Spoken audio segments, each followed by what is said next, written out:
povo abençoado do Senhor, graça e paz, amados, bem-vindos ao nosso encontro semanal.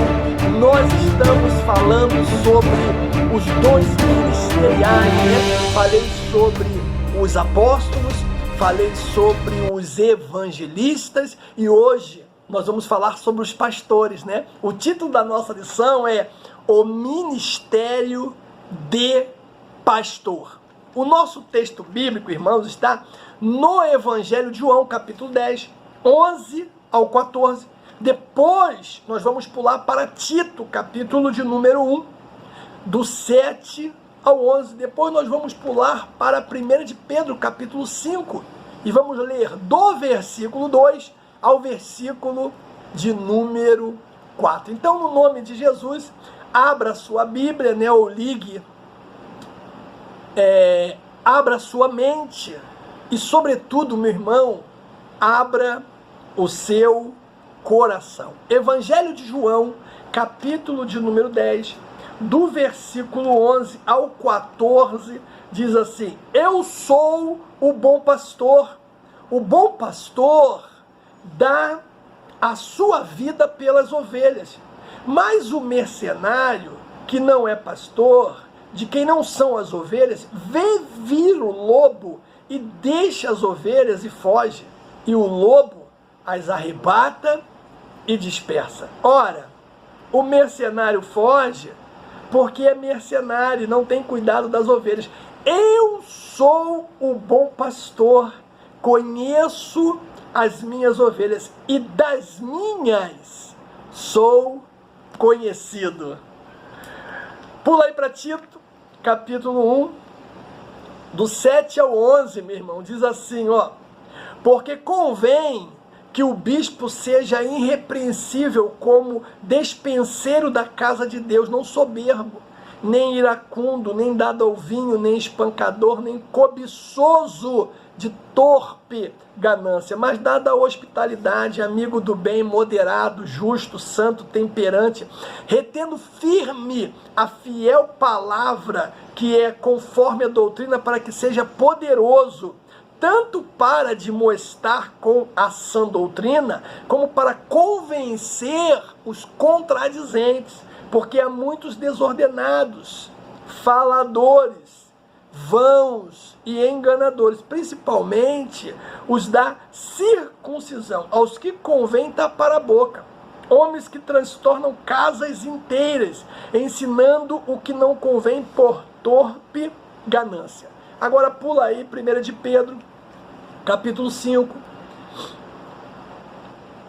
do 2 ao 4, diz: Apacentai o rebanho de Deus que está entre vós, tendo cuidado dele, não por força, mas voluntariamente, nem por torpe ganância, mas de ânimo pronto, nem como tendo domínio sobre a herança de Deus, mas servindo de exemplo ao rebanho. E quando aparecer o sumo pastor, alcançareis a incorruptível coroa da glória, palavra do Senhor. Meu irmão, nós temos para a lição de hoje 3 objetivos, queridos. Primeiro, é confirmar o papel fundamental de Jesus como sumo pastor. Segundo, é elencar as características de um verdadeiro pastor. E terceiro, meu irmão, é conscientizar a respeito da missão ministerial do pastor. Então vamos lá. Atualmente, né, muitos são os modelos de liderança sugeridos sobre os aspectos empresariais e meramente psicológicos.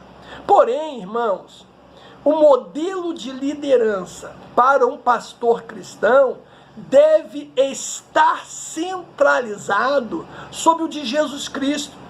A vida do nosso mestre, meu amado, é o melhor exemplo para o ministério integral, acolhedor, admoestador e servidor. um modelo pastoral, escute isso, centrado na concepção empresarial, pode até trazer, irmãos, resultados visíveis, mas para Deus será um verdadeiro fracasso. Então, seguir a liderança de Jesus de Nazaré pode até parecer grande fracasso, mas em relação a Deus é uma grande vitória. E a pergunta que não quer calar é a seguinte: qual você escolhe? Você que decide, meu amado. É você que decide qual, irmãos, modelo você vai seguir. Se você vai seguir o modelo empresarial ou se você vai seguir o modelo de Jesus Cristo para exercer a sua liderança. Nós sabemos que ser pastor, meu irmão, sempre foi uma tarefa árdua.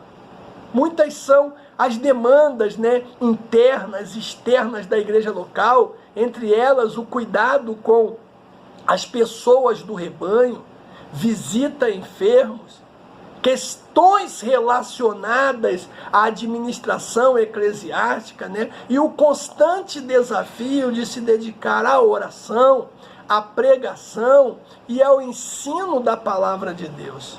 Poxa, o dia a dia pastoral, irmãos, é desafiador a quem é vocacionado por Deus para apacentar. Somente pela graça, escute isso, somente pela graça e o amor do Pai é possível, meu irmão, encarar tão grande responsabilidade. O primeiro ponto da lição fala de Jesus, amados, o sumo pastor. Na verdade, Jesus é o pastor supremo. A expressão grande pastor das ovelhas, que aparece em Hebreus capítulo 13, 20, refere-se diretamente à sublimidade do Senhor Jesus como pastor no Novo Testamento, marcado pela humildade e despojamento da sua glória. Ele foi chamado grande em seu nascimento. É só você abrir a Bíblia aí, irmãos, Lucas capítulo 1, 32, o adjetivo grande enfatiza, amados, o quanto Nazareno é incomparável e mediador da nova aliança de Deus com os homens. Jesus Cristo, irmãos, é sim o supremo pastor em todos os aspectos. Ele viveu, ou seja, ele venceu a morte. Ele nos libertou, irmãos, da prisão do pecado. Cara, ele é o próprio Deus. Outra coisa, o sumo pastor conhece, irmãos, as suas ovelhas. Em João 10,14, o adjetivo bom identifica Jesus como pastor que por amor protege e cuida das ovelhas que lhe pertencem. Por isso ele é o bom pastor. Essa expressão designa ainda, irmãos, a intimidade entre o sumo pastor e as ovelhas. Estas não ouvem a voz de outro pastor. O bondoso Salvador conhece a sua igreja por inteiro e se relaciona com cada membro. É o que diz, o Evangelho de João, capítulo 10, o texto que nós lemos. Outra coisa dentro desse ponto da lição, irmãos, importante é que o pastor dá a vida pelas ovelhas. Uma das principais características da economia israelita era o trabalho pastoril. Os pastores cuidavam das ovelhas para delas obterem o quê? Lucros diários. Este é o contexto de que se valeu o Senhor Jesus para referir-se ao ensinamento contido na expressão o bom pastor dá a sua vida pelas ovelhas. Aqui, diferente dos pastores que garantiam o seu sustento no campo através do uso das ovelhas, o Mestre Jesus mostra a disposição em dar a sua própria vida pelo seu rebanho. os verdadeiros pastores da igreja devem, meus irmãos, imitar o sumo pastor Jesus Cristo. Nele não há jamais explosão de algum rebanho. Isso deve servir de exemplo a todos aqueles que desejam ministrar a igreja do Senhor, tal como ensina a palavra em 1 de Pedro 5, do 2 ao 4 que nós lemos, mas eu vou repetir, que diz: apacentai o rebanho de Deus que está entre vós, tendo cuidado dele, não por força, mas voluntariamente, nem por torpe ganância, mas de ânimo pronto, nem como tendo domínio sobre a herança de Deus, mas servindo de exemplo ao rebanho. E quando aparecer o sumo pastor, alcançareis a incorruptível coroa de glória. Ou seja, o dever do pastor, queridos, ele é tríplice, né? Primeiro, apacentar. Segundo, cuidar do rebanho. E terceiro, irmãos, ser exemplo para o rebanho. Aleluia! Aí nós temos o segundo tópico, que fala das características, meu amado, do verdadeiro pastor. Primeiro, o verdadeiro pastor tem um caráter íntegro. Entre outras coisas, o exercício pastoral envolve aptidão para ensinar, aconselhar e comunicar-se de forma clara com a igreja local. Porém, essas características, irmãos, não são validadas se o caráter do pastor não for íntegro. Escute isso. Uma das piores queixas que se pode ouvir acerca de um ministro, né, ou um ministério, é que a sua palavra pastoral não se coaduna com a vida. Como pode, irmãos, o líder falar sobre honestidade e se mostrar um esbanjador?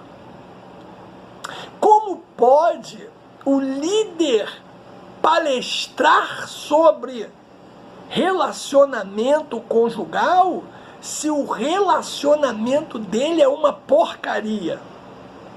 Como pode, cara, o líder, o pastor falar sobre paternidade se os filhos dele são rebeldes, meu irmão? Não serve ao Deus Todo-Poderoso, hein? Então, a melhor palavra pastoral é a vida do pastor em sintonia com a mensagem do evangelho que ele proclama, meu irmão. É o que diz Mateus 7. Olha isso, 24 ao 27, irmãos. Ó, tendo todo aquele, pois, que escuta essas minhas palavras e as pratica, assemelhá-lo-ei ao homem prudente que edificou a sua casa sobre a rocha. Desceu chuva, correram os rios, sopraram os ventos, combateram contra aquela casa e não caiu, porque estava edificada sobre a rocha.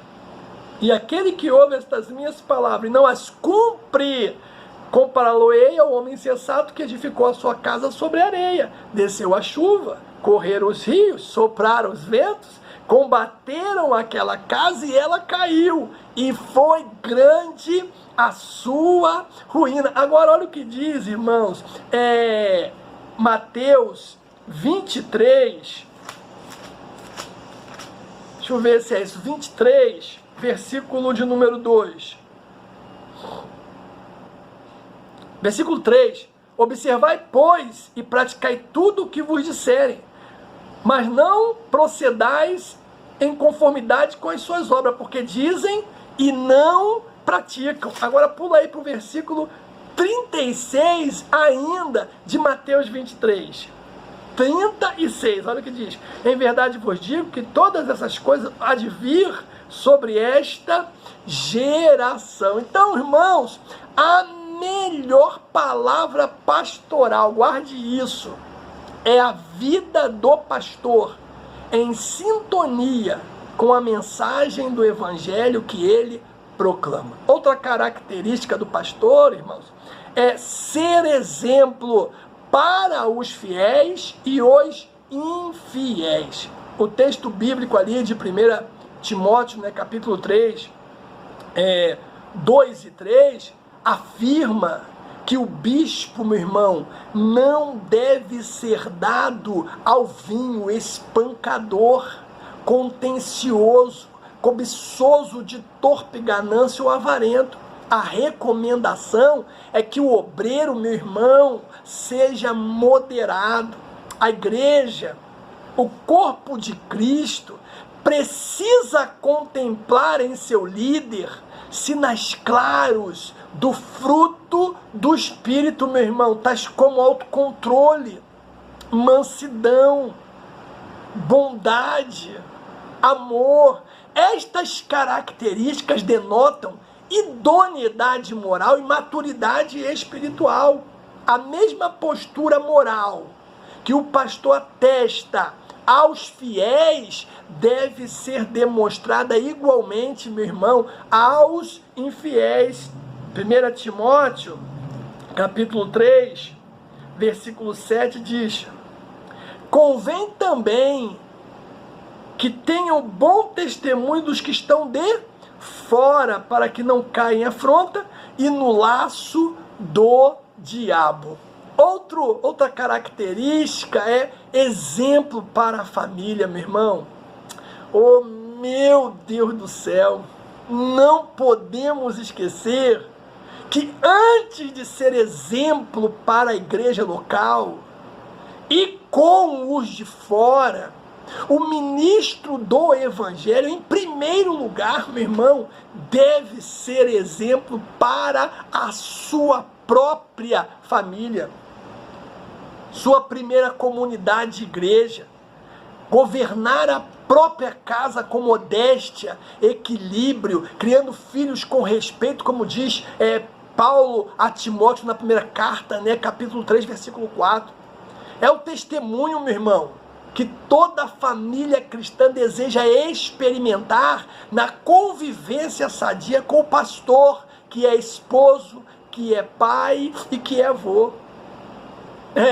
Meu irmão, portanto, né, todo obreiro deve cuidar do bem-estar do seu lar, pois sem esse, irmãos, devido respaldo, o seu ministério jamais terá credibilidade. O que adianta ele ter credibilidade com a igreja local? O que adianta ele ter credibilidade com os vizinhos se ele não tem essa credibilidade dentro da sua própria casa, com a esposa e com os filhos? Meu irmão, as prioridades, né, do ministro do evangelho, eles devem estar na seguinte ordem, escute isso. Primeiro, o seu relacionamento com o Senhor.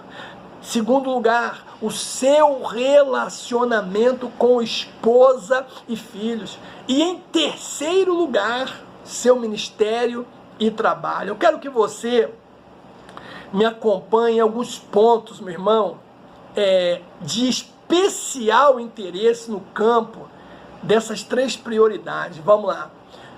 Seu relacionamento com o Senhor, meu irmão, a sua vida devocional, ela é absolutamente decisiva. Nunca se esqueça disso, sabe? Nunca. Eu me familiarizei, né, com o testemunho que o comentarista coloca na nossa revista, né? Porque anos atrás eu também pedi ao Senhor que pusesse em ordem o meu horário, e por incrível que pareça, meu irmão, Ele fez. Todos os dias, 5 horas da manhã, eu já estou de pé, sabe, irmãos? Eu já me levanto pegando ali a palavra, fazendo aquele devocional, depois eu oro, aí depois que eu saio para fazer uma corrida, um exercício físico, mas toda manhã é desse jeito. Eu tenho sido cuidadoso em observar esse tempo, irmãos, como o tempo mais precioso do meu dia. Como diz o salmista, né? Salmo 5, versículo 3, pela manhã ouvirás a minha voz, ó Senhor, pela manhã me apresentarei a ti e vigiarei. É isso aí que eu tenho feito e Deus tem muito me abençoado, irmãos.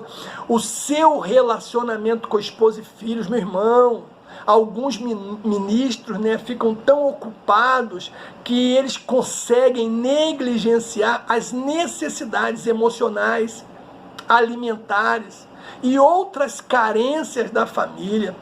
Esposa e filho, irmãos, podem ficar ressentidos contra o ministério e mesmo contra Deus. Tudo porque, rapaz, o chefe da família, o pastor, falhou em suprir-lhes as necessidades básicas, irmãos. Nada é mais trágico do que isso, sabe? Nada é mais trágico do que isso. Já faz tempo que determinei que eu não vou ganhar para o Senhor filho dos outros e perder os meus próprios. E graças a Deus, o Senhor tem me ajudado nessa missão. O apóstolo Paulo lhe instrui a Timóteo, ele diz: se alguém não sabe governar sua própria casa, terá cuidado da igreja do Senhor? Hein? Então essas são as características do verdadeiro pastor. Aí nós temos o ministério pastoral, irmãos.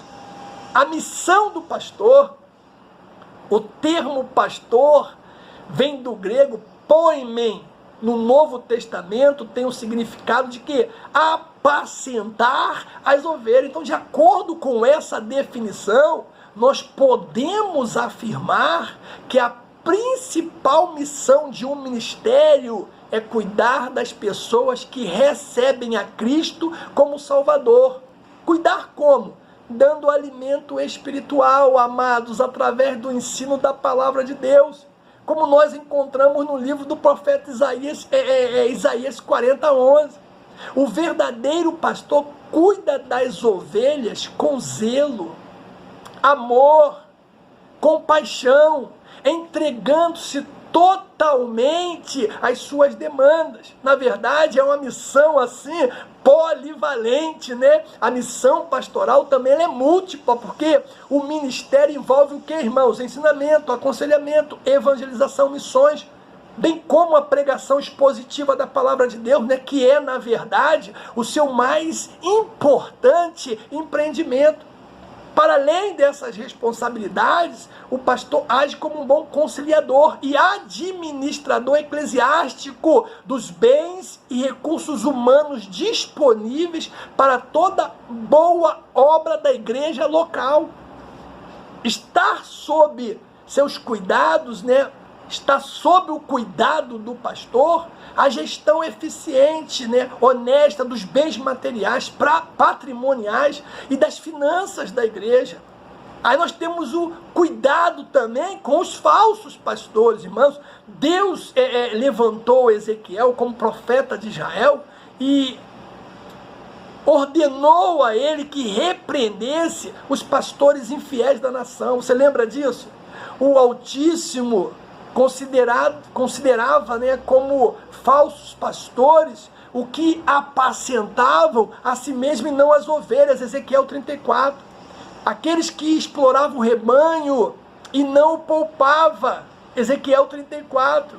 Aqueles que não demonstravam amor pelas ovelhas, fazendo com que elas se dissipassem. Ezequiel 34. O próprio Deus, meu irmão, é contra os falsos pastores. Ezequiel 34. Ele inspirou, né, o apóstolo Paulo a escrever para Tito, quando da sua instrução pastoral ao jovem obreiro, que este retivesse o quê? Firme, a fiel palavra, que é conforme a doutrina, para que ele fosse o quê? Poderoso, tanto para admoestar com a sã doutrina, como para convencer os contradizentes. O texto diz: porque há muitos desordenados, faladores, vão, enganadores, os quais convém tapar a boca. Então, nós temos que estar atentos, meu irmão. Eu quero concluir a nossa lição de hoje, né, uma lição simples, falando o seguinte: por meio do ministério pastoral, conduzimos as ovelhas ao Supremo Pastor, que é Jesus Cristo. Você ministra a palavra, a ovelha levanta a mão, vem à frente, e a partir daí, a obrigação do pastor é conduzir a ovelha e entregá-la ao Senhor Jesus. Que Deus nos abençoe, meu irmão. Que tudo seja, sabe, para a honra, para a glória e o louvor do seu nome. Um grande abraço e até a próxima, no nome de Jesus.